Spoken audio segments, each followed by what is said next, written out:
the people who didn't predict them, they don't know how to solve them. They're just still making them worse. So we really need real change.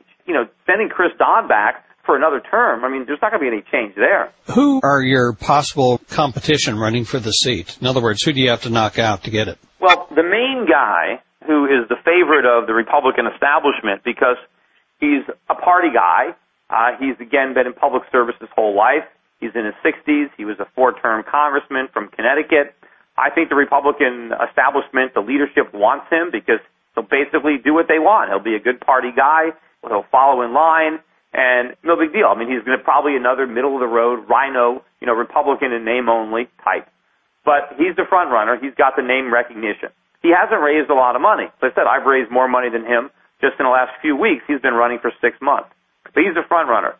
There's another guy, Sam Caliguli, who's a state senator, who's only raised a little bit of money. He doesn't have much support in the polls, so he's there. There's a new entrant, Tom Foley, who was a real Bush fundraiser. He was a big fundraiser for Bush. He got appointed ambassador to Ireland. He also got awarded some very lucrative defense contracts in Iraq. So he obviously got paid back, and he's a wealthy guy. He's been on Wall Street. He has a lot of money. He just married, I think, the daughter of the head of the Republican National Committee or some big shot in the Republican Party. He just married his daughter, just like, within the last year.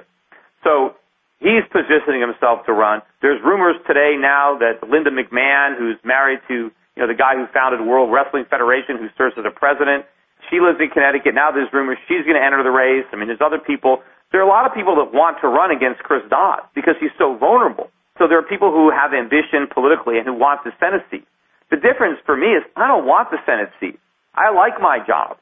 I mean, apart from the problems with, having to deal with all the regulatory and legal issues that I hate about it, the rest of it, I like dealing with clients. I like making investments. I like meeting people. I like, doing a good job for my clients. I have a good life.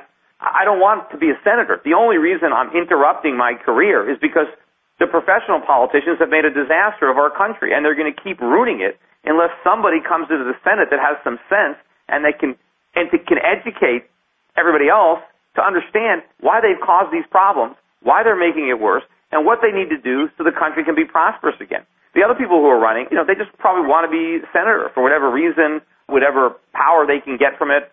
I would prefer not to have to do it. But unfortunately, I don't see anybody else in the race who has an understanding of what these problems are and who actually, I think, can go to the Senate and make it different. Because I'm not going to go there to try to get reelected. That's not going to be my goal. I have one goal when I'm there, and I'm going to spend my whole time doing that. I mean, they're going to know that Peter Schiff is in the Senate. I'm not going to be just another senator. And if I go there, maybe I can be as persuasive in Washington as I have been in my private life. I've been able to educate and convince a lot of people to understand the problems in this country and why they need to invest in foreign markets, get out of the dollar, invest in commodities, and maybe I can be as convincing in Washington as I have been outside of Washington. Well, I tell you, it would be fun to have you when the Fed testifies twice a year. We've always had fun watching Ron Paul quiz either Greenspan or Bernanke. It'd be fun to have you up there asking. That would be if I was on that particular committee. You never know where they're going to place me. But in any event, I'd be on C-SPAN. A lot of times on C-SPAN 2, or you see the Senate in session or the House in session. I might make that network one of the most popular and highly rated in the country because I think a lot of people will be tuning in to see and hear what I have to say. Well, listen, Peter, as we close, why don't you give out your website for your campaign, and if those listening would like to contribute, how they could do so. Please do that. Well, it's very easy. I mean, you can go to my website at schiffforsenate.com, www.schiffforsenate.com. My last name, for Senate, all one word, .com. And you can make a donation online. You can also sign up to volunteer to the extent that you want to be contacted to help with the campaign in any way. Even if you live out of state, there still might be ways that you can help out. And so if you're interested, you could sign up for that as well, and we'll know to try to keep you informed. Also, people can contribute just through the mail. They make a check out to Schiff Exploratory Committee. That's Schiff Exploratory Committee. And they send it to P.O. Box 1134 in Weston, Connecticut, 06883. That's P.O. Box 1134, Weston, Connecticut, 06883. Schiff Exploratory Committee.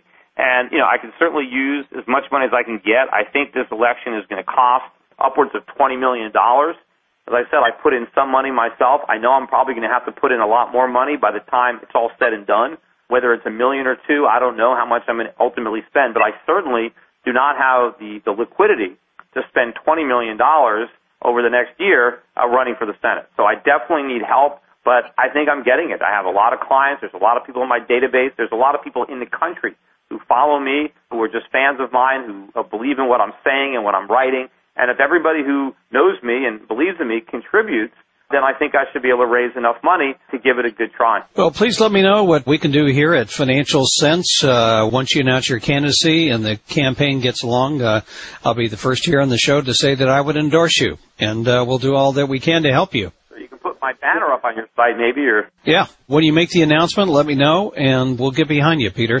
All right. Appreciate all your support, and thanks again for having me on your program. It's a great opportunity.